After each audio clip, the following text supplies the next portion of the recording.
சரியா பிள்ளைகளே? நேற்று விட்டதில் உண்டை செஞ்சு போட்டு போகும். இன்றைக்கு வரியதுகள் பார்த்துட்டு வந்திருப்பீங்கன்னு நினைக்கிறேன். அதை அங்கே போய்க்க பார்ப்போம். சரியா? இது 2021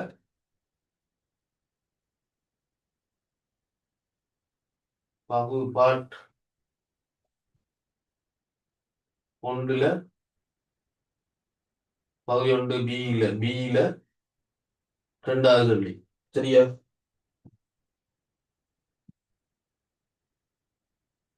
நான் நேற்று விட்டது என்னது? அரைவட்ட பகுதியின் பரப்பளவுக்கு சமனான பரப்பளவு உள்ள. சரியா?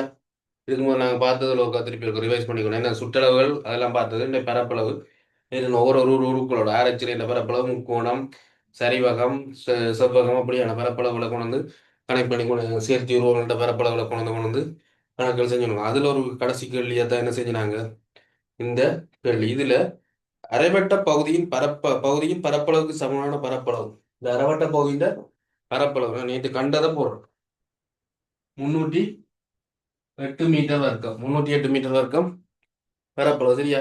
அரைவட்ட பகுதியின் பரப்பளவிற்கு சமனான பரப்பளவு உள்ள ஒரு செவ்வக பகுதியை ஏபி, இதுக்கு சமனான ஒரு பரப்பளவு என்னது? செவ்வகமா இருக்கணும். ஏபிய ஒரு பக்கமாக இருக்குமாறு முக்கோணிக்கு வெளியே சேர்க்க. முக்கோணத்துக்கு வெளியில. சரியா? உள்ளுக்கு இல்ல. இந்தியாவில் சொல்லியிருப்பாங்க. இல்ல இது வெளியில சேர்க்க சொல்லு. வெளியே சேர்க்க வேண்டிய அச்செவ்வகத்தின் ஒரு பரும்படி படத்தை அதன் அளவிட்டோட கொடுக்கட்டா. நாங்க செய்யற என்ன போல செவ்வகங்கிற சொல்லிட்டாங்க. ஒரு பரும்படி படம் தான் இருக்கு. குறி போட்டு வாருது. இதுல அளவீடுகள் என்ன செய்யணும்? கட்டாயம் கொடுக்கணும். இது 21 இந்த செவ்வகத்தின் மற்ற பக்கம் என்ன இருக்க போகுது? 21 மீட்டர். அவங்களுக்கு என்ன காணும்? இந்த அகலத்தை கண்டு அதை இதுல குறி கொடுக்கணும். அதுக்கு ஒரு மார்க்ஸ். அப்ப இப்ப என்ன வந்திருக்கான்? அரை வட்ட பகுதியின் பரப்பு. அரை வட்ட பகுதியின் பரப்பு சமன் என்னது? செவ்வக செவ்வக பரப்பா இருக்க போகுது. அரைவட்ட பகுதியின் பரப்பு சமம் செவ்வக பரப்பு. அரைவட்ட பகுதியின் பரப்புல 308 நேற்று தொடர்ச்சி மிச்சம் கண்டு வச்சுக்கோ. அப்ப இன்றைக்கு செவ்வகத்துக்கான நீளம் தர அகலம். அதுல 308 நீளம் எவ்வளவு? 21 தர அகலம் தெரியாது. அதை எக்ஸ் வைக்கிறோம்.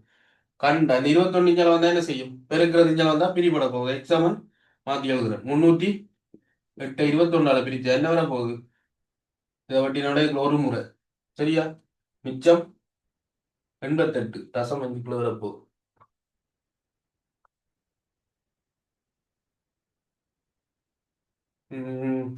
வெட்டினா ஒன்று மிச்சம் இதுக்குள்ள எத்தனை? 8 வரப்போகுது. 88க்குள்ள 4 முறை 14 4 மிச்சம் எவ்வளவு?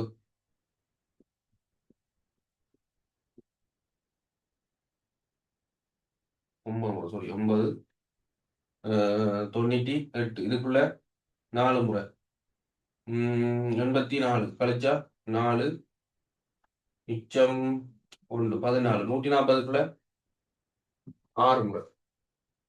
6 என்ன? 6 12 126 திருப்பி எவ்வளவு வரப்போகுது? இதுல 4 இதுல ஒன்று கழிப்பட்டா இதுல ஒன்று எடுத்துறாங்க. இதுல 10ல சைவர்ல இருந்து 6 போகாது. ஒன்று எடுத்து கழிச்சிட்டு இங்க ஒன்று இருக்கு. 3ல 2 போனா 1 14 திருப்பி 140. அப்ப 6 வந்து இப்படியே கண்டினியூஸா என்ன போகுது? 14.666 போய் கொண்டிருக்க போகுது. அப்ப எங்களுக்கு ஒரு ஒன்று தெரியும் என்னது? 2வது தசமதானத்தோட என்ன செய்யலாம்?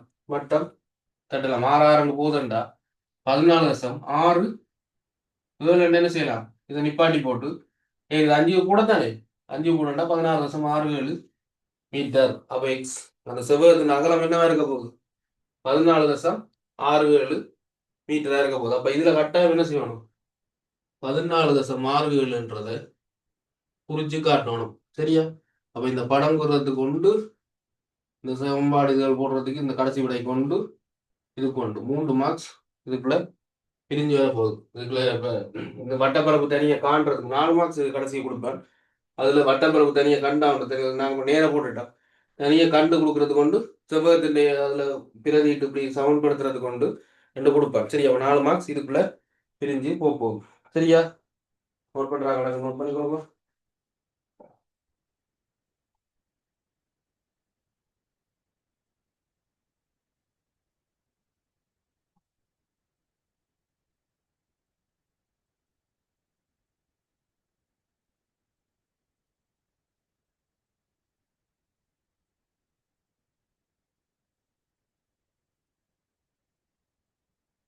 அடுத்தது 2022.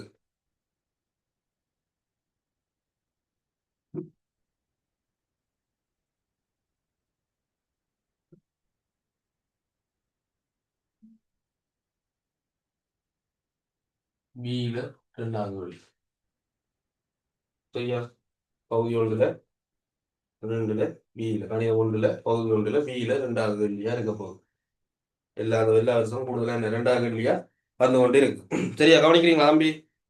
இங்க வேறடா அடுத்த கேள்வியும் இன்னொரு செவ்வகத்தை கொண்டு இருக்கான். இவ்வளவுதான் சிம்பிள் விஷயம். இப்ப அழிக்கிறேன்.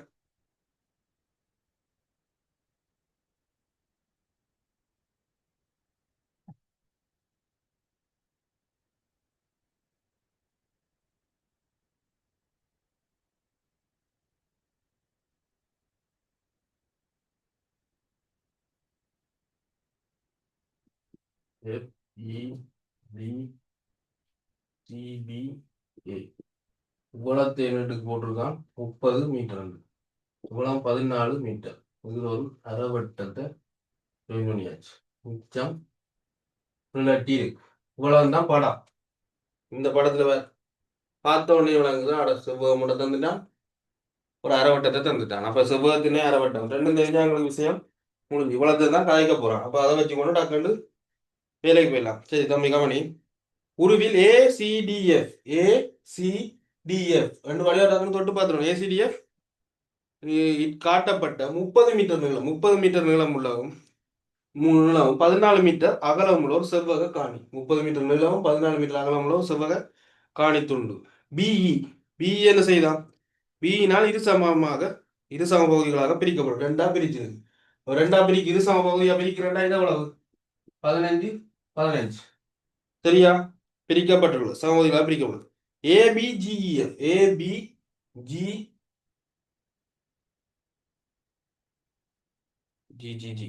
இங்க ஒரு ஜி இருக்கு. ஏபிஜிஎஃப் காட்டப்பட்ட பகுதி நீச்சல் குளம். அவ்வளவு என்னவா? நீச்சல் குளம். இந்த வெள்ளை கலர்ல இருக்கு. இந்த வெள்ளையா இருக்கிற பக்கம் நீச்சல் குளம். இந்த நிறந்துட்டி இருக்க பக்கம் அதை சொல்றேன் குளம் ஒதுக்கப்படும். அதில் பிஜிஇ அரைவட்ட பகுதி நிறுத்தப்பட்டுள்ளது. நிறுத்தப்பட்ட பகுதி புட்கள் வளர்க்கப்பட்டுள்ளது. இங்க என்னது? புட்கள் வளர்க்கப்பட்டுள்ளது. அரைவட்ட பகுதியின் ஆரையை காண்க. ஏபிஜிஇஎஃப் நீச்சல் குளத்திற்கு ஒதுக்கப்படும். அதில் பிஜிஎஃப் அரைவட்ட பகுதி நிறுத்தப்பட்டுள்ளது. அங்கே இருக்கிறது புட்கள் வளர்க்கறதுக்கும் பாவிக்கிறாங்க. முதலாவது அரைவட்ட பகுதியின் ஆரையை காணட்டான். ஆரை காட்டுறது ஒரு பெரிய வேலையா? 14 மீட்டர் வந்துட்டான். இங்கே என்னவா இருக்க போகுது? 14 மீட்டர். இது என்ன வட்டம்? அரைவட்டம். அப்ப இது என்னது? இது 14 7 தான் பிரிய போகுது. அப்ப முதலாவது ஆரை 14 2 7 மீட்டர். முதலாவது இப்படி கொடுத்தீங்கன்னா ஒரு மார்க் சிறப்பாகும். ஒன்றா தான் கொடுப்போம். அடுத்து நீச்சல் குளத்திற்காக ஒதுக்கப்பட்ட பகுதியின் சுற்றளவை காண்க. நீச்சல் குளத்துக்காக ஒதுக்கப்பட்ட பகுதியின் சுற்றளவை காணண்டா இந்த நீள அகலங்கள் எல்லாம் தெரியும். இந்த வட்ட வில்லு, இந்த அரைவட்ட வில்லுன்ற மட்டும்தான் என்ன தெரியாது. அப்ப அரைவட்ட வில்லுன்னு கண்டு மிச்சத்தை கூட்ட போறோம். முதலாவது என்ன செய்ய போறோம்? அரைவட்ட வில்லின் நீளம் தோட்டாளி அரைவட்ட வில்லின் நீளம். நீங்க அரைவட்ட வில்லின் முழுக்க அரைவட்ட எடுப்பாங்க. முதல் நாள் நேற்று நாள் எழுதினா குறைச்சி அரைவட்ட வில்லின் நீளம் என்ன? அரை தர அதுக்கு மேல 360 மேல் 180. அதை இப்ப சொல்லிட்டா அரைன்னு பாதிச்சுட்டேன்.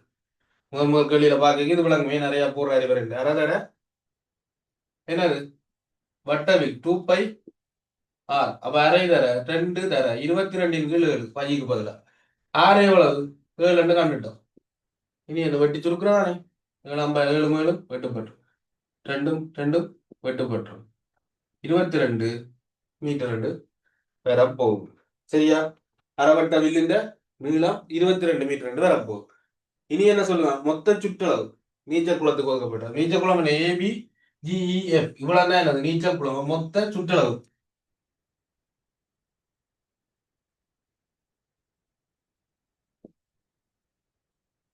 ஒரு இடத்துல தொடங்கணும்னு சொன்னான் தம்பி காமணி. நேற்று என்ன சொன்னான்? ஒரு இடத்துல தொடங்கி அதே இடத்துல வந்து முடியுங்கன்னு சொன்னான். சரியா பிள்ளையிலே? ஏல தொடங்கி பிக்கு வரும். பியில இருந்து ஈல இதுல ஒரு பேர் வச்சுக்கணும். இங்க வரும். இப்படியே வந்து இந்த அதான் அரைவட்ட வில். ஈல தொடங்கி எஃப்ல வந்து ஏக்கு வரணும். அப்ப எல்லாம் பிரிச்சு வச்சாச்சு. ஏ டு பி எவ்வளவு? 15 centimetre metre. B to E கண்ணாக வட்டவில் 22 metre plus E to F என்ன? 15 அங்கேயும் 15 பிளஸ் 14. இவ்வளத்தையும் கூட்டினா இந்த நீச்சல் குளத்துக்கு ஒதுக்கப்பட்ட பகுதியின் சுற்றளவு வரப்போகுது. சரியோட தம்பி காமன் அவ கூட்டினா 15 30 52 62 66 மீட்டர் வந்து வரப்போகுது மொத்த சுற்றளவு. சரியா? மொத்த சுற்றளவு எவ்வளவு? 66 மீட்டர். அடுத்த கேள்வி கேட்டிருக்கா, நீச்சல் குளத்திற்காக ஒதுக்கப்பட்ட பகுதியின் பரப்பளவு. இந்த ஏரியாண்ட பரப்பளவு கேட்டிருக்கா. நீச்சல் குளம் இந்த கலர் அடிக்காம விட்டுருக்கேன். இவ்வளத்தினே பரப்பளவு. அவ்வளத்தினே பரப்பளவுண்டா இது என்னது? இது 14, இது 15. அப்ப இது ஒரு செவ்வகம். செவ்வகத்தின் பரப்பளவை காணணும். அதையும் அரைவட்ட வில்லின் பரப்பளவையும் கண்டு கூட்டினா சரி. தனித்தனியை கண்டு கூட்டலாம், சேர்த்தும் ஒரே மொத்த பரப்பளவு செவ்வகத்தின பரப்பளவு பிளஸ் அரைவட்ட பரப்பளவு போட்டும் கூட்டலாம். அந்த தனித்தனியை கண்டே கூட்டணும். இல்ல மொத்த பரப்பளவு போடும். மொத்த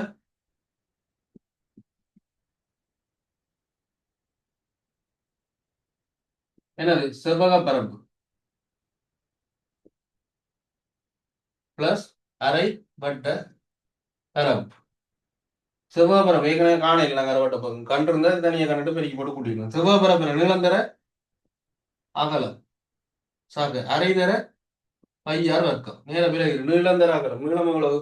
15 தர அகலம் 14.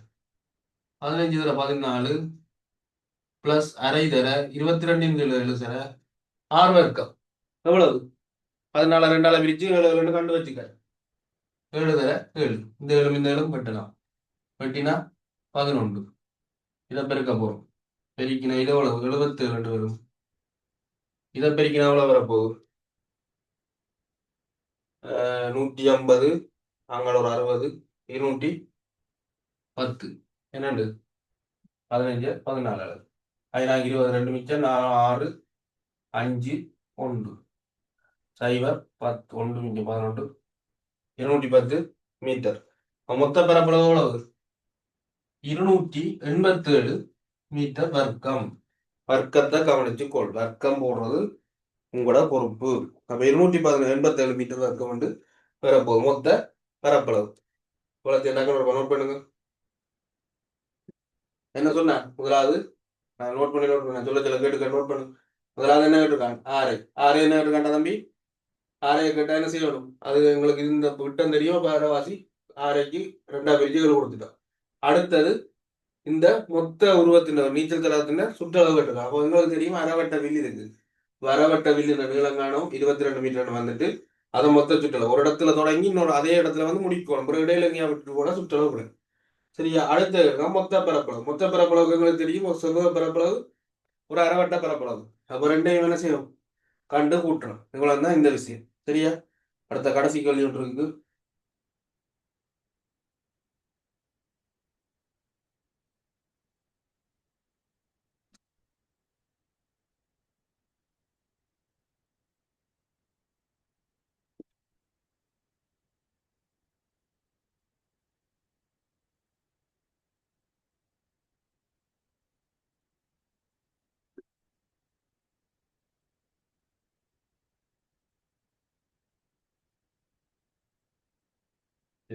இப்படி போனதான் இதில் பார்த்து எழுதுங்க.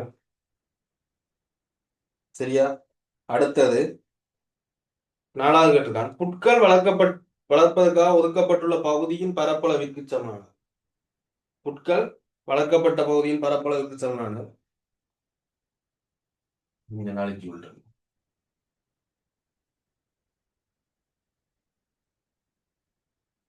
இந்த பரப்பளவிற்கு சமனான புட்கள் வளர்க்கப்பட்ட அந்த பகுதியின் பரப்பளவிற்கு சமனான பரப்பளவுள்ள ஒரு செவ்வக பகுதி டிசி. ஒரு நிமிஷம் டக்குனுக்கு ரீட்டு அதை வாங்க.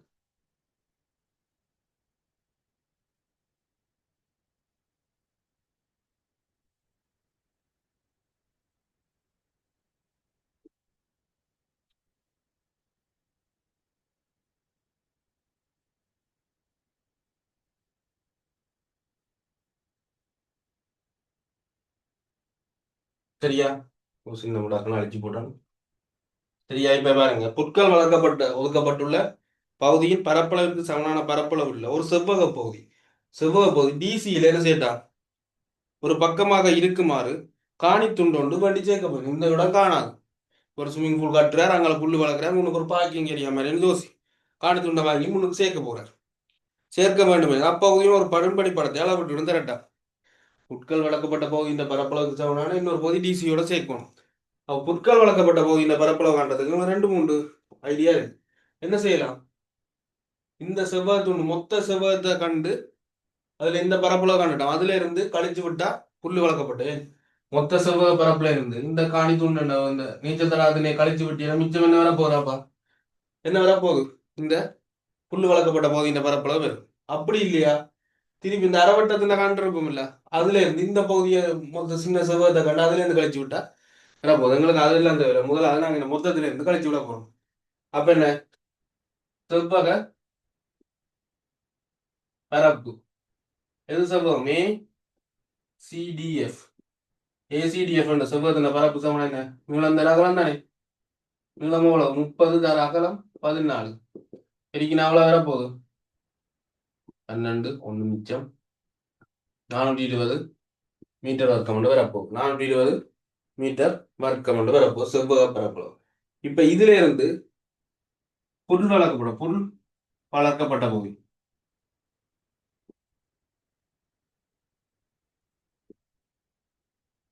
புல் வளர்க்கப்பட்ட பகுதி எவ்வளவு? மொத்தத்தில இருந்து நீச்சல் குளத்தை கழிக்கணும். மொத்த பரப்பு நீச்சல் குளத்தின் பரப்பு சரியா சோட்டா குளம் நீச்சல் குளத்தின் பரப்பு மொத்த பரப்பு எவ்வளவு? 420 மீட்டர் இருக்கும். அதுல இருந்து நீச்சல் குளத்துக்கு நாங்க போனவங்க செஞ்சு வச்சுக்கோம் 287 மீட்டர் இருக்கும். அதுல இருந்து அப்படியே கழிப்போம். கழிச்சா என்ன நடக்க போகுது? 10ல 3 இதுல ஒன்று கணக்கு எடுத்துட்டு இருக்கும் 11ல 3 133 மீட்டர் வர்க்கம். 133 மீட்டர் வர்க்கம் என்னது? இந்த புல்லு வளர்க்கப்பட்ட பகுதி இந்த பரப்பளவா இருக்க போகுது. புல்லு வளர்க்கப்பட்ட பகுதி இந்த பரப்பளவு 133 மீட்டர் இருக்கும். இதுக்கு இந்த டிசிய ஒரு பக்கமா கொண்டு ஒரு செவ்வகம் திரட்டும். அப்ப அடுத்தது இது என்னது? பரப்பளவு சமம். அப்ப செவ்வக பரப்பு சமம் என்னது?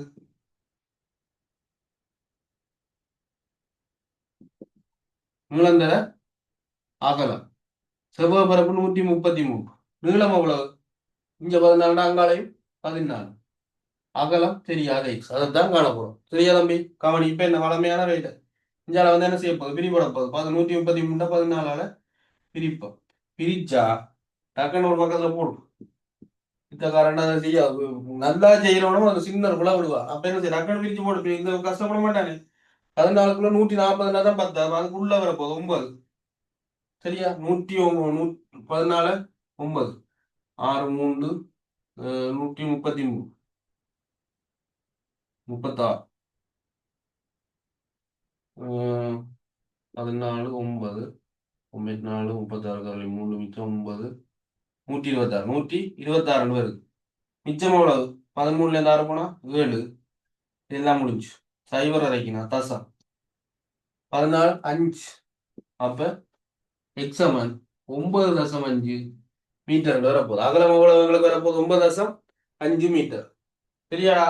இதை செஞ்சு போட்டுடா. கவனி என்ன செய்யணும்? இந்த பக்கத்துல கீறி கொடுக்கணும். அதுக்கு தான் தனி மார்க்ஸ். பிறகு ஒரு அடியா விட்டுட்டு இதையும் கீறிடுவீங்க. ஒரு அகலம் கீறி இப்படியே விட்டுருப்பீங்க. கொண்டும் குறிச்சிருக்க மாட்டீங்க. அப்ப என்ன? 9.5 அகலம் 14 மீட்டர். இது 9.5 மீட்டர் குறிச்சு கொடுத்து விடு. இதுக்கு ஒரு மார்க்ஸ் வரப்போகுது. மிச்சம் இதுக்குள்ள 4 மார்க்ஸ் பிரிஞ்சு 3 மார்க்ஸ் பிரிஞ்சு போகும். சரியா? விளங்குதா? இவ்வளவு தான் சுற்றுலாவோட வந்த வேண்டியது. பாத்தியா? சுற்றுலாவோட வந்த அவ்வளவு 5 வருஷத்துக்குள்ள வந்த சுற்றுலாவும் பரப்பளவும் அதுகளோட வந்த கேள்வி அவ்வளவும் பிளஸ் பாட் கேள்வி பார்த்தாச்சு. ஸ்ட்ரக்சர் அமைப்பு கட்டுரை பார்த்தாச்சு. என்னது பரப்பளவோட வந்த அவ்வளவு 5 வருஷம் செஞ்சிருக்கு. அதுல 2018 என்ன ஒரு கேள்வி வரையில அந்த நேரம் ஒரு இடப்பெயர்ச்சி நேரம் வரைவா கொண்டதுக்குள்ள போட்டுட்டான்.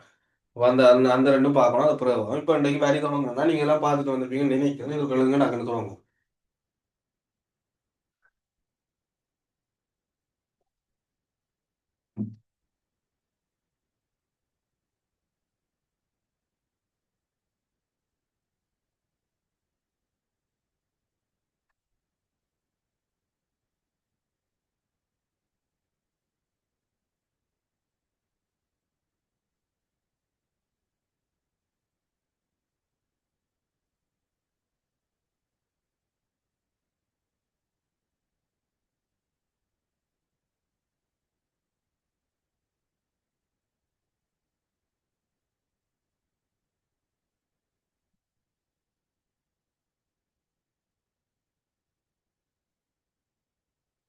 சரியா?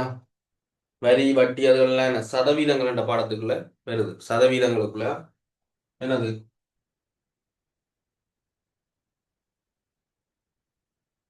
சதவீதங்களுக்குள்ள என்னது வரி வட்டி இந்த ஏரியா வருது. அதுல முதலாவது நான் வட்டியை சொல்றேன். வட்டி அடுத்தது வரிய பற்றி கேட்போம். முதலாவது வட்டி. வட்டி என்ன செய்யலாம்? ரெண்டா பிரியும். ஒன்று எளிய வட்டி, அடுத்தது கூட்டு வட்டி. எளிய வட்டி கூட்டு வட்டி ரெண்டா பிரிக்கிறோம். வட்டி எளிய வட்டி என்ன? வட்டி என்ன முதல் ஒரு இப்ப எல்லாருக்கும் தெரியும். ஒரு ஒரு நகையை கொண்டு அடகு வச்சீங்கன்னா அதுக்கு என்ன செய்யும்?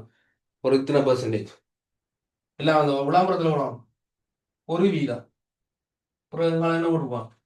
மாதம். இந்த இந்த வட்டியை பற்றி அறிவில்லாதாக்கள் ஆனால் ஒரு வீத வட்டி என்னட்டு போய் இதுவாங்க. ஆனால் மாதத்துக்கு தான் ஒரு வீதம், வருஷத்துக்கு ஆண்டுக்கு தான் வரி வீதம் பார்க்குறது. இது என்ன செய்யும்? 12ஆல பெருக்கோடும் 12 வீதம் மட்டும் வரும். சிலதுல 1.65 பேங்க் வழியில் பேனர் அடிச்சு தொங்க விட்டுருப்பான். ஒரு கவர்ச்சிகரமான வட்டியை காட்டுறதுக்காக என்ன செய்வான்? 1.65 ஒரு சிம்பிளா போட்டுருப்பான். அப்ப இந்த நோமலா இந்த இதை பற்றி அறிவில்லாத ஆனா 1.5 வீத வட்டி வெளியில 4 வீதம் 5 வீதம் ஒன்று. ஆனா இதை போய் விடணுவாங்க. ஆனா அது என்னது பெருக்கி பார்த்தா 12 விட கூட வரப்போகுது. அப்ப அப்படி இல்லை. அப்போ எளிய வட்டி என்ன? வட்டி என்னது அதுக்கு வரும். சிலர் காசை கொடுத்துட்டு அந்த காசுன்ற பெருமானம். இப்போ பேங்க்ல நீங்க லோன் எடுத்தீங்கன்னா அதுல ஒரு 7 வீதம் 8 வீதம் 12 13 ஒரு லோன் கேட்டகரிக்கு ஏற்ற மாதிரி வட்டி வீதம் இருக்கு. அதுதான் என்னது வட்டி என்றது.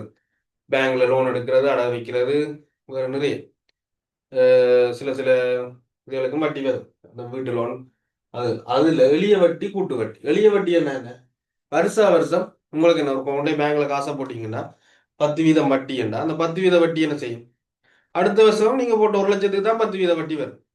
1 லட்சம் காசை போட்டீங்கன்னா முதல் வருஷம் 1 லட்சத்துக்கு 10 வீதம் எவ்வளோ? 10,000 வரப்போகுது. ரெண்டாம் வருஷம் 10,000 தான் வரப்போகுது. அப்போ 2 வருஷம் வட்டின்னு கேட்டால் 10,000 2 பெருக்கி கொடுத்துக்கலாம். கூட்டு வட்டினா அப்படி செய்யலாம். என்ன செய்யும்? முதல் வருட வட்டி, முதல் வருட வட்டி கண்டு அதுல வார வட்டி என்ன செய்யும்? அந்த முதலோட போய் அட்டாகும். முதலோட போய் அட்டாகும். 1 லட்சம் போட்டு அது 10,000 வட்டி வந்தா 1,10,000 ரெண்டாம் வருஷம் என்ன செய்யும்?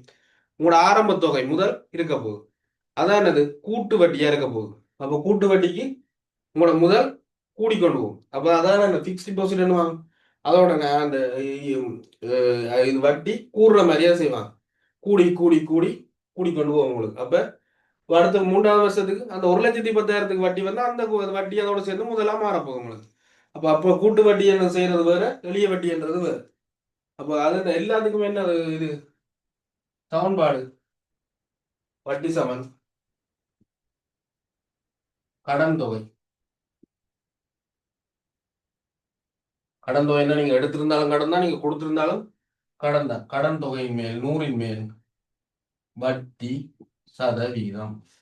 வட்டி சமன் கடன் தொகை தர 100ன் மேல் வட்டி சதவீதம். இது முக்கியம். அதுல எளிய வட்டி என்ன? இதேதான் மேல எளிய வட்டி சமன் கடன் தொகை 100ன் மேல் வட்டி சதவீதம் தான் பெறப்போகுது. ஆனா என்ன நடக்க போகுது? இப்ப 2 ஆண்டுகளுக்கு கேட்டா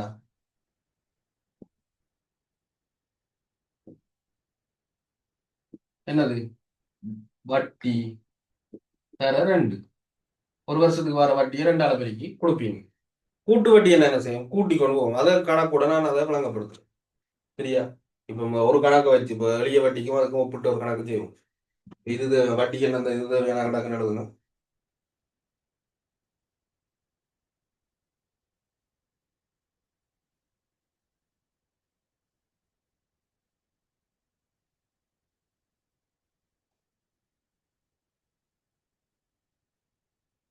இப்ப இதுல கேள்வியே போடுறேன்.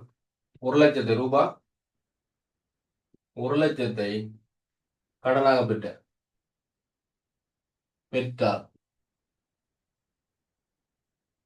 இஞ்சால கூட்டு வட்டி,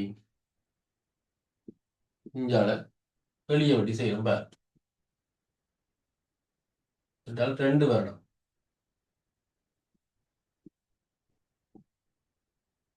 சரியா? 2 வருடம்ன்றதை பண்ணிப்பார். 2 வருடத்துக்கு என்ன மாதிரி எளிய வட்டி என்ன?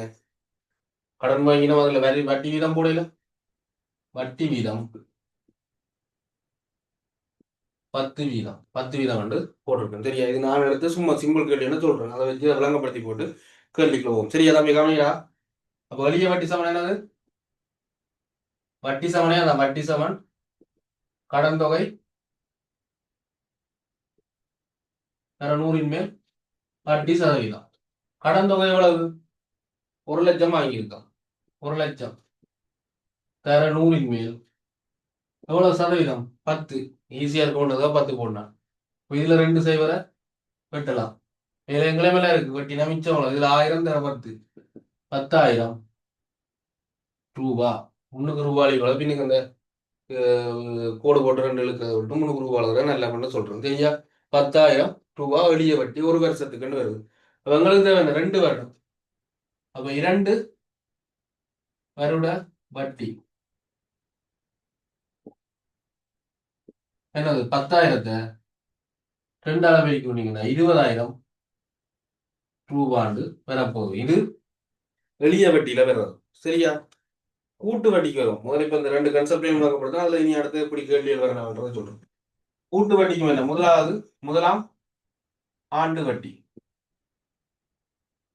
எல்லா சமன்பாடும் ஒன்றுதான். முன்னுக்கு எழுதுற பேர் தானே நான் தம்பி மாறப்போ. இங்க எளிய வட்டி 2 வருடம், 2ஆம் வருட வட்டி, 2 வருட வட்டின்னு போடணும். இங்க முதலாம் ஆண்டு வட்டி, முதலாம் ஆண்டுக்கு ஒரு வட்டி, 2ஆம் ஆண்டுக்கு இன்னொரு வட்டி வரப்போகுது. அப்போ பேரை வச்சு மாத்த போறோம். அவங்கள வரிக்கும் இப்படித்தான் பேர் வச்சு மாத்த போறோம். கடன் தொகை தர 100 மேல் வட்டி சதவீதம். கடன் தொகை எவ்வளவு? 1,00,000 தர 100 மேல் 10, 305 அதே வேலை 2 சேர வெட்டுறோம் 10,000 வந்து வந்துட்டு. அப்ப அடுத்தது 2ஆம் ஆண்டு முதல் அதற்காக சொல்லி போடுவோம். முதலண்டா என்ன? நீங்க கொண்டு பேங்க்ல போட்டுறது அது எவ்வளவு? 10,000, 1,00,000 போட்டு நீங்க முதலண்டா இந்த 10,000 கூட்டு வட்டிக்கு என்ன செய்யும்? இந்த 10,000 இதோட என்ன செய்யும்? அதான் 1,10,000 உங்களோட முதலா இருக்க போகுது. 1,10,000 இப்ப நீ உங்களுக்கு அடுத்த வருஷத்துக்கு வட்டி காணப்பட போகுது. அப்ப இதுதான் என்னது? 2ஆம் வருட முதல். அப்ப 2ஆம் வருட வட்டி கடந்த அதை சாம்பாட போடான்னு எழுதணும். 1,10,000 தர 100 மேல் 10%. வட்டி சதவீதம் மாறாது. அப்ப இதுல 2 சேவர், இதுல 2 சேவர் வெட்டினா வட்டி பெருக்கு 11 சைபர் தானே சேர போகுது. இன்னொரு சேவர் 11,000 ரூபாண்டு வரப்போகுது.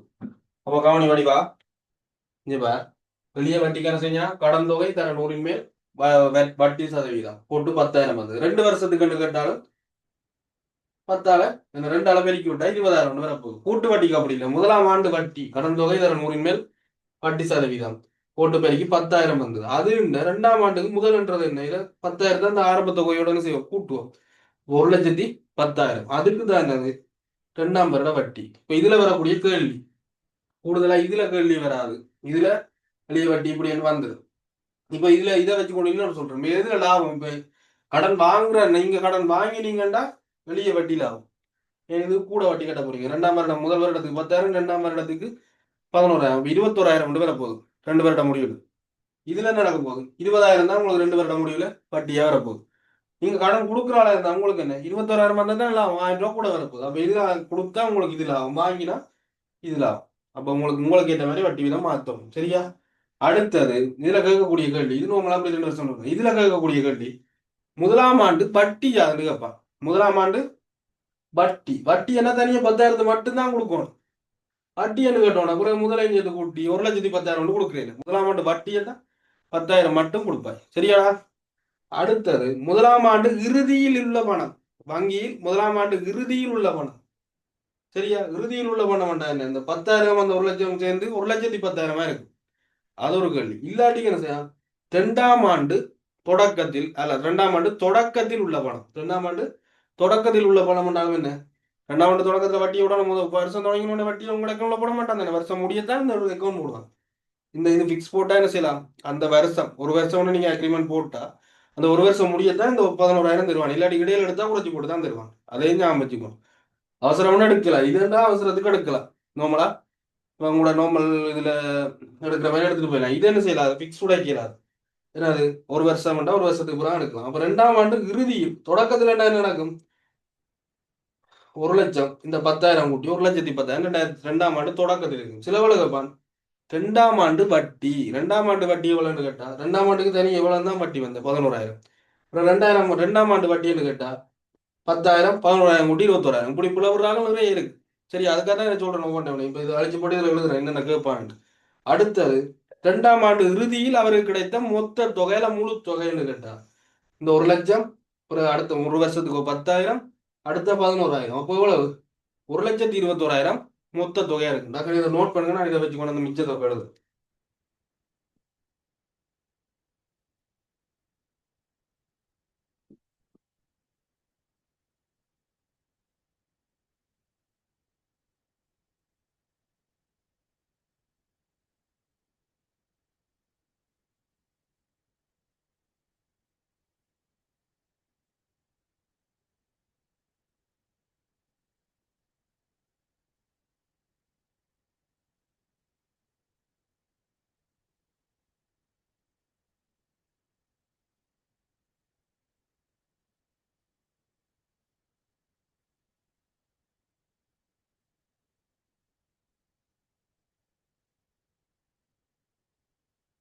சரியா? இப்ப இதை வச்சு ஒன்று இதுல வரக்கூடிய கேள்விகள் எழுதி அதனுடைய போட்டுக்கிறோம்.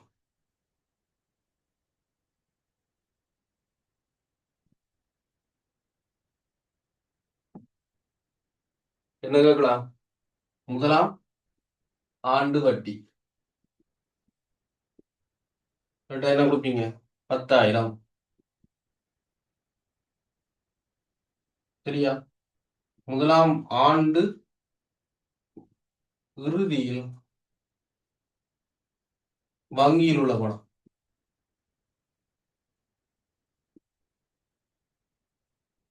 1,00,000த்தையும் 10,000த்தையும் கூட்டி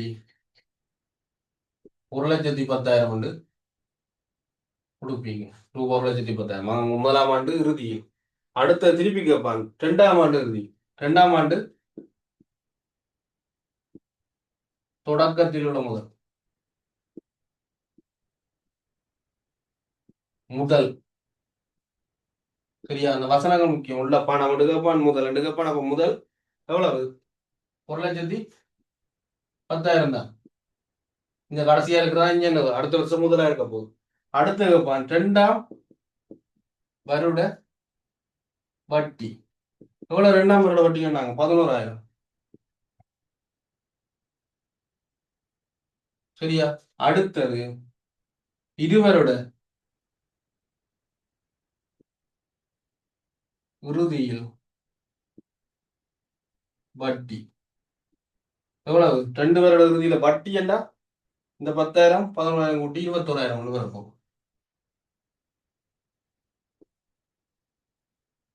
அடுத்தது இருவருட முடிவில் வங்கியில் உள்ள பணம்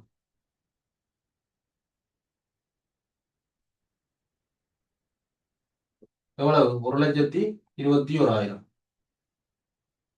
சரியா? எவ்வளவு மாறி மாறி எங்கேயாவது கேட்கக்கூடிய கேள்வி. இவ்வளவுத்துக்கும் என்னது தனித்தனியே விளக்கி வச்சு முதலாம் ஆண்டு வட்டி என்ன அப்படி கொடுப்பாய், முதலாம் ஆண்டு இறுதியில் உள்ள வங்கியில் உள்ள பணம் வேண்டா, இரண்டாம் ஆண்டு தொடக்கத்தில் உள்ளதெண்டா, இரண்டாம் வருட வட்டி என்ன அப்படி கொடுப்போம், இரண்டாம் வருட இறுதியில் வட்டி என்ன முதல் வருஷ வட்டி இரண்டாம் வருஷ வட்டி சேர்த்து கொடுப்போம், இருவருட முடிவில் வங்கியில் உள்ள பணம் வேண்டா எப்படி கொடுப்போம்ன்றத ஞாபகம் வச்சு கொள்ளுங்க. சரியா?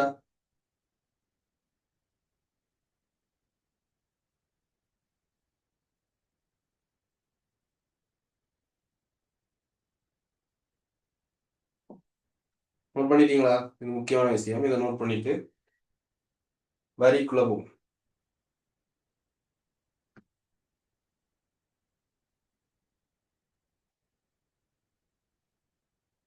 சரியா? அடுத்தது வரி.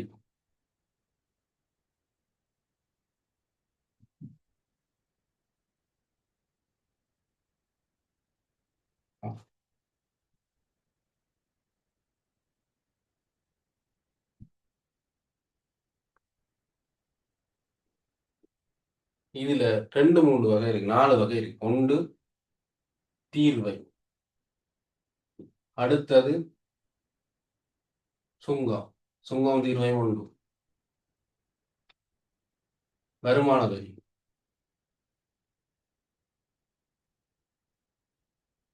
பேட் வரி, சரியா? இறை வரி, சரியா? 4 வகையா இருக்கு.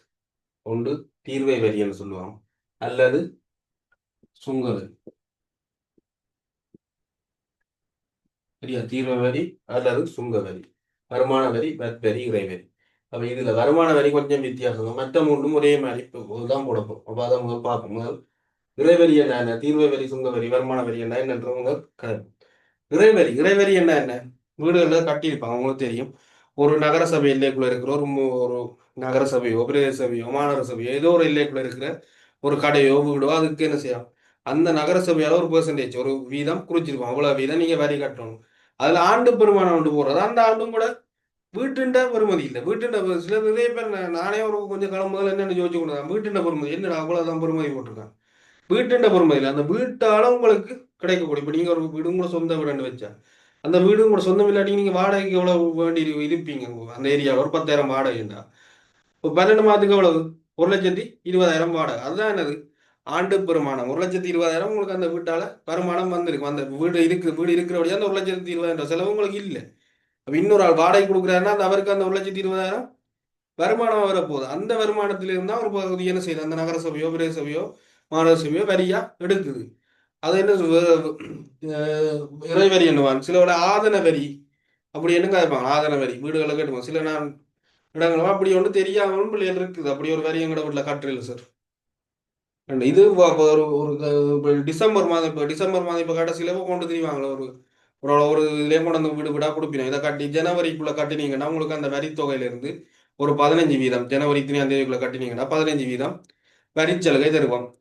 ஏன் உங்களோட அக்கௌண்ட் கட்ட வைக்கிறது, முழு தொகையும் கட்டினீங்கன்னா வரிச்சலுகை என்ன உங்களுக்கு அவ்வளோ காசு வந்துடும். அதை வச்சுக்கொண்டு என்ன செய்யறது, அந்த நகரத்தையோ இல்லையோ இந்த லைட் போடுறது, அந்த பாதை அமைக்கிறது, அந்த அந்த நகர சபை எந்த நடவடிக்கை நடத்துறதுக்கான பணமா இந்த அரசாங்கம் செய்யுது. இதை அறவிட்டு அதுல இருந்து செய்ய சொல்லி இறை வரியா அறவிடுது. அப்ப கடை என்னாலும் என்ன, கடைக்கும் வாடகை உண்டு, கடை ஒன்றுக்கும் வாடகை இருக்கும் தானே. அதுக்கு ஏற்ற மாதிரி ஒரு பர்சன் அவங்கள ஒரு மதிப்பீட்டு குழு வச்சிருப்பாங்க. அந்த மதிப்பீட்டு குழு வந்து இப்போ சில எங்கட ஏரியால அப்படித்தான் புதுசா ஒரு உலக காலம் இல்லாதத மதிப்பிட்டு கொஞ்சம் என்ன செஞ்சிருக்கு, அவங்களோட ஆதரவு அந்த சொத்துக்கு ஆண்டு மதிப்பீடு கூடியிருக்கு. அப்ப வரி கட்டுற தொகை கூடியிருக்கு, சரியா? அப்போ இறை வரிய இன்னும் இதற்கு பிறகு ஆண்டு வரி என்னும் காலாண்டு வரி என்னங்க இருப்பான். ஆண்டு வரி என்ன, ஒரு ஆண்டுக்கு கட்டுறது ஆண்டு வரி.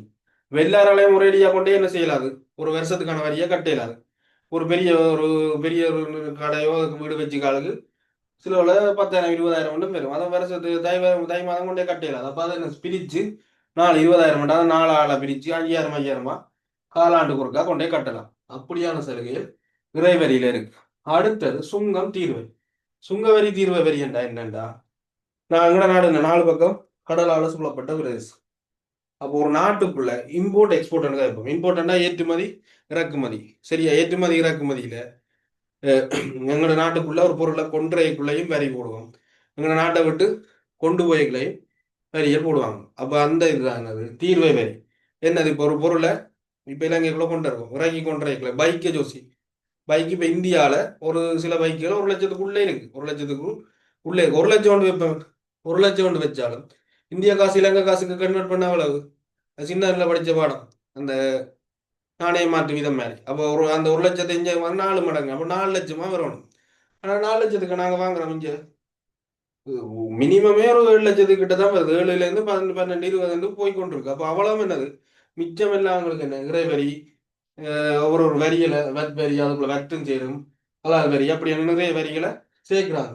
அப்படி வரிகளை சேர்த்து தான் என்னது எங்களுக்கு கடைசியா அந்த பைக் வரி சேர்த்து பிறகு அந்த டீலருக்கான ஒரு லாபம் கொண்டு போட்டு பிறகு அந்த ஷோரூம் அப்படி இப்படி அந்த லாபங்களை எடுத்து தான் எங்களுக்கு என்ன செய்யுது வந்து சேருது தீர்வே வரி. இப்ப இங்க இருந்து ஒரு பொருளை ஏற்றுமதி செய்ய நாங்க வரி இந்த திடீரென்று அமெரிக்கா ட்ரம்ப் அந்த புதுசுல எல்லா நாட்டோட ஒட்டிய வரி பிரச்சனையாக வந்து சைனாக்கு 100 போடுறேன், சைனா திருப்பி 400 போடுறேன் இறக்குறதுக்கு ஏற்றுறதுக்கு. ஏன் இப்ப வரியை கூட்டினா நடக்கும். இங்க நாங்க ஏத்துற பொருள் இவங்களை கூடுதலா எக்ஸ்போர்ட் பண்றது நாங்க இந்த ஆடைகளுக்கான வரியை நாங்க கூட்ட அவனும் அங்க இறக்கையும் வரியை கூட்டிட்டான்டா அந்த பொருளோட பொறுமதி என்ன செஞ்சிடும் முதல்ல ஒரு ஷர்ட்டு $1000 அங்கே அங்கே ஒரு $10 வாங்கலாம்னு வைங்க. இப்போ வரியை கூட்டினோன்னா $15. அப்போ வாங்குறாக்கள எண்ணிக்கை குறைஞ்சிடும். வாங்குறாக்கள இது குறைஞ்சோன்னா இங்கே வர ஓர்டர் என்ன செஞ்சிடும். அப்போ எங்களுக்கான வேலை வாய்ப்பு குறையும். அப்போ இங்கே நாட்டில் பிரச்சனை வரும். அதால தான் அதை கதைச்சதை குறைச்சி கொஞ்சம் இதில் போய் கொண்டிருக்கு. அப்படியான கதை தான் என்னது தீர்வு வரி அல்லது சுங்க வரி. அதெல்லாம் இப்போ நாட்டுக்கு நிறைய வருமானம். இப்போ வாகன இறக்குமதியால் பில்லியன் கணக்கான ரூபாய்களை வருமானம் வெட்டினது சுங்க வரி. அடுத்தது வருமான வரி. வருமான வரி இப்ப கிட்டடியில ஒரே இதா இருக்கிறது. அந்த எல்லாருக்கும் ஒரு லெட்டர் ஒன்று அடிக்கடி வந்திருக்கும். அந்த ஒரு வேலை செய்யற ஆட்களுக்கு விடுதலையில கேட்டு பாருங்க. அப்போ அப்பா அம்மா அம்மா இருக்கு என்ன லெட்டர் ஒன்று அனுப்புறாங்க. என்னது டெக்ஸ் ஃபைல் பண்ண சொல்லி வருமானம் ஒரு ஆளுக்கு வர வருமானத்துல இலங்கையில 18 லட்சம் வரைக்கும் வருமான வரி தேவையில்லை.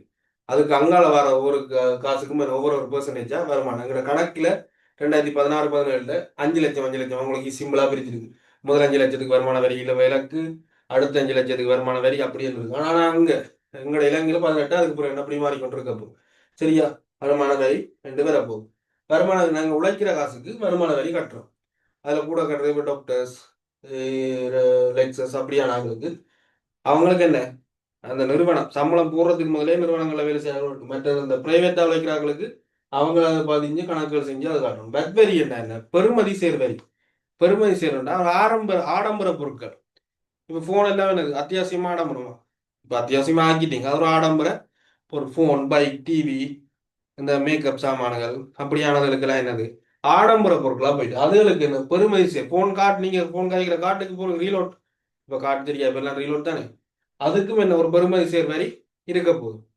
நீங்க 100 ரூபா போட்டீங்கன்னா அதுல ஒரு வரி அவங்க இந்த அவங்களுக்கான இதெல்லாம் வருமானம் எல்லாம் போய் உங்களுக்கு கடைசி 80 அப்படி அந்த ரேஞ்சுக்கெல்லாம் உங்களுக்கு காசா வருது. நாங்கள் 100 ரூபா போட்டுட்டோம். ஆனால் 85 வச்சுட்டு தான் உங்களுக்கு என்னது அந்த பெருமதிக்கு தான் அது வரும். அவ்வளோ வரியெல்லாம் கட்டி தான் மிச்சத்துக்கு தான் நீங்க காய்க்க போறீங்க. இவ்வளவு வரிக்குள்ள வரப்போகுது. வரிக்கு முதல் என்னென்ன சமன்பாடு எப்படி வரும்ன்றதை பார்ப்போம். சரியா எல்லாம் ஒரே மாதிரி தான் கிட்டத்தட்ட. என்னது தீர்வை வரி என்று போடுவோம்.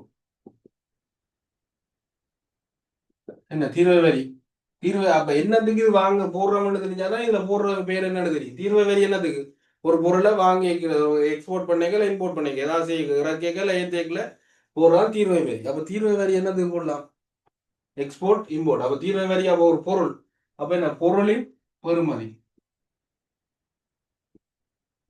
பெறுமதி தர 100 மேல் தீர்வை வரி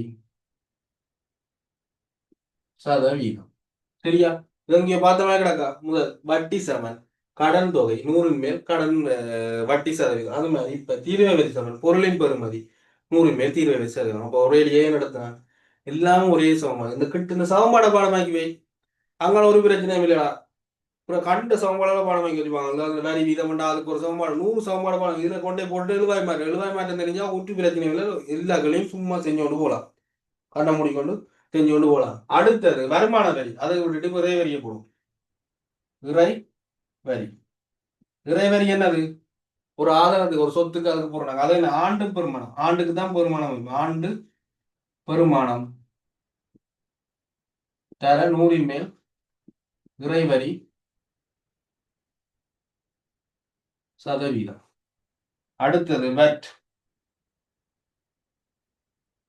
அது என்னது அதுக்கு ரெண்டு பொருளின் பெருமதியும் வரும். சில பில்லுன்னா பட்டி பில் பட்டிகையின் தொகைன்னு வரும். பொருளின் பெருமதி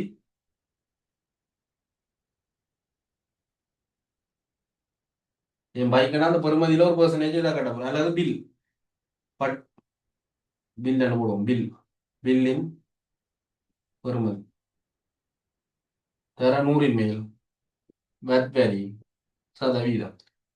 சரியா இது இருக்கு வரப்போ. அடுத்தது வருமான வரிக்கு போவோம். உங்களோட அட்டவணையில இருக்கிறதுல முதல் 5 லட்சத்துக்கு மேல செய்யாது ரூபாய்க்கு வருமான வரி விலக்கு. சரியா முதல் 5 லட்சத்துக்கு வருமான வரி விலக்கு. அடுத்த 5 லட்சத்துக்கு எவ்வளவு 4%. அடுத்த 5 லட்சத்துக்கு 8%. அடுத்த 5 லட்சத்துக்கு 12%. சரியா இன்னும் 5 லட்சம் 5 லட்சம் ஒரு வருஷத்துல அவருக்கு 5 லட்சம் வருமானம் வருது, 5 லட்சத்துக்குள்ள ஒரு 4,80,000 வருமானம் வருதுன்னா அவருக்கு வருமான வரி கட்ட தேவையில்லை. அந்த 5 லட்சத்தை தாண்டி 5,10,000 வந்தாலும் அந்த 10,000க்கு என்ன செய்யும்? 4 வீதம். 10,000த்திட்ட 4 வீதம். எல்லாம் தவறா புரிஞ்சு கொள்றேன். 5,10,000க்கு 4 வீதம் காணும். 5 லட்சத்துக்கு அந்த 5 லட்சம் விட்டுருவோம். இந்த 10,000க்கு 4 வீதம் காணும். சில வேளை இப்ப 10 லட்சத்தி ஒரு 50,000 வந்துட்டு அதுல என்ன 5 லட்சத்துக்கு வருமான வரி விலக்கு கொடுத்துரும். அப்புறம் அடுத்த 5 லட்சத்துக்கு 4 வீதப்படி வருமான வரி காணும். பிறகு மிச்சம் வர அந்த 50,000த்துக்கு 8 வீதத்துக்கு காணும். இப்போ தனித்தனியாக கண்டு கொண்டு போகும்.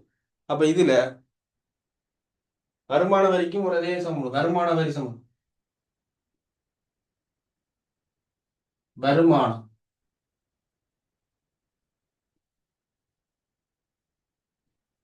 தர 100 மேல் வரி வருமான வரி சதவீதம். சரியா? வருமான வரி சதவீதம். நோட் பண்றாங்க, நோட் பண்ணிக்கணும்.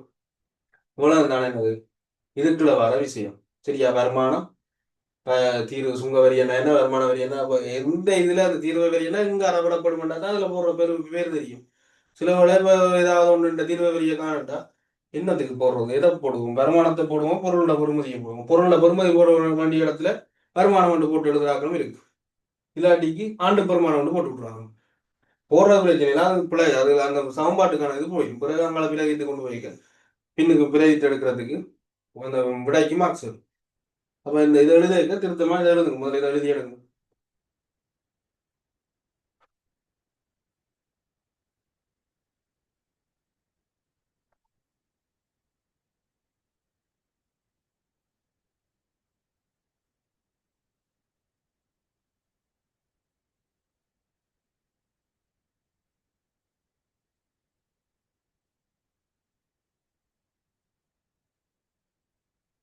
சரியா? கேள்வி ஒன்று, கேள்வியோட மிச்ச விளக்கத்தை தான்.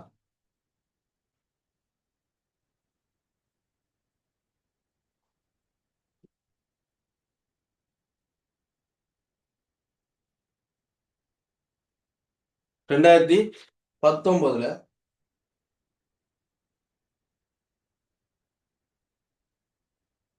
முதலாவது கேள்வி. சரியா? 2019 முதலாவது கேள்வி என்ன? இறக்குமதி செய்யப்பட்ட ஒரு குறித்த பொருளுக்காக இறக்குமதி செய்யற மாட்டாங்க. டக்குன்னு வந்துடணும் தீர்வை வரி. இறக்குமதி ஏற்றுமதி செஞ்சா தீர்வை வரி.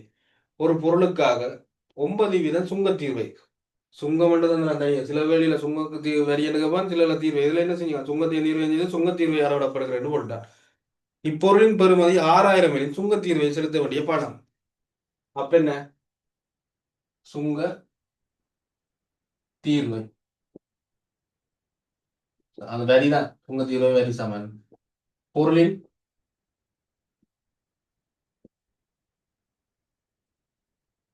வேற 100 மேல் வரி சதவீதம். பொருண்ட பெறுமதி எவ்வளவு வந்துட்டான்? 6,000 மட்டும் தந்துட்டான்.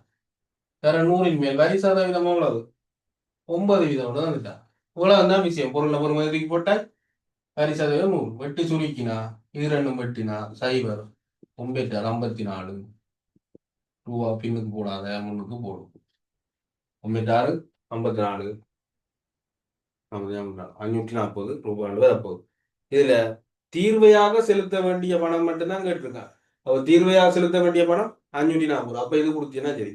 சில கேள்வி என்ன கேட்பான்? பொருளின் இறக்கும் அந்த வரி செலுத்திய பின் பெறுமதி என்றா இந்த 6,540 கூட்டி கொடுக்கணும். சரியா? இது காணும். இதோட அடுத்த கேள்வி 2020 முதலாவது கேள்வி கடமை நடத்தி பாருங்க.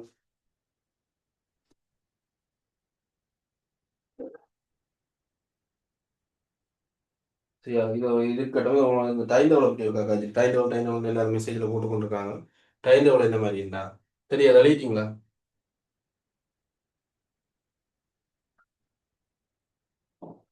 இது முன்னுக்கு ஸ்டார்டிங் என்னுடைய நேரத்துக்கு போட்டு எடுத்துறாங்க. இனி உங்களுக்கு புதன், வியாழன், வெள்ளி, ஞாயிறு. சரியா? 9:30 இருந்து 10:30.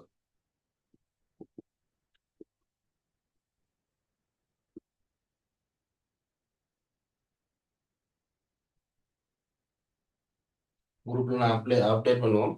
நான் விளங்குறதுக்கு இப்போ 9:30லேருந்து 10:30 இதை வச்சிருங்க. இதை விட கொஞ்சம் இந்த டைம் சில விட கூட எடுக்கலாம். மீன் இப்போ ஒரு எஸ்ஏ கேள்வி செஞ்சு கொண்டு இருக்கிறேன்டா அதை முடிக்கிறாங்க. அப்போ அதுக்காக சில விட எஸ்ஏ கேள்வி அங்கே டைம் அங்கே போக போக கொஞ்சம் கூட தேவையிருந்தால் சில விட 11 மணி வரைக்கும் போகலாம். 9:30லேருந்து 11 மணி வரைக்கும் கொஞ்சம் டைம் வச்சுருந்தீங்கன்னா 9:30லேருந்து 11 வரைக்கும் எடுக்கலாம். சரியா? இது மாதிரி தான் இனி அங்கால டைம் டேபிள் போகும். சரி, மிச்சம் இதெல்லாம் இப்போ நாங்கள் குரூப்பில் ரெக்கார்டோட போடுறோம். சரி, இன்றைக்கு இதோட வகுப்பை முடிப்போம். நீங்கள் காணும் மிச்சம் வகுப்பை நான் நாளைக்கு இதில் அடுத்தது வெள்ளிக்கிழமை போடுவேன். என்ன டைம் இந்த டைமா என்னென்ன ஒரு காரணம் திருப்பி அதில் இதுதான் டைம் இனி டைம் டேபிள் உங்கள் குரூப்லேயும் நான் என்னது விஷயம் எல்லா இதுகளையும் போடுறேன். சரியா? ஓகே, நன்றி பிள்ளைகளே.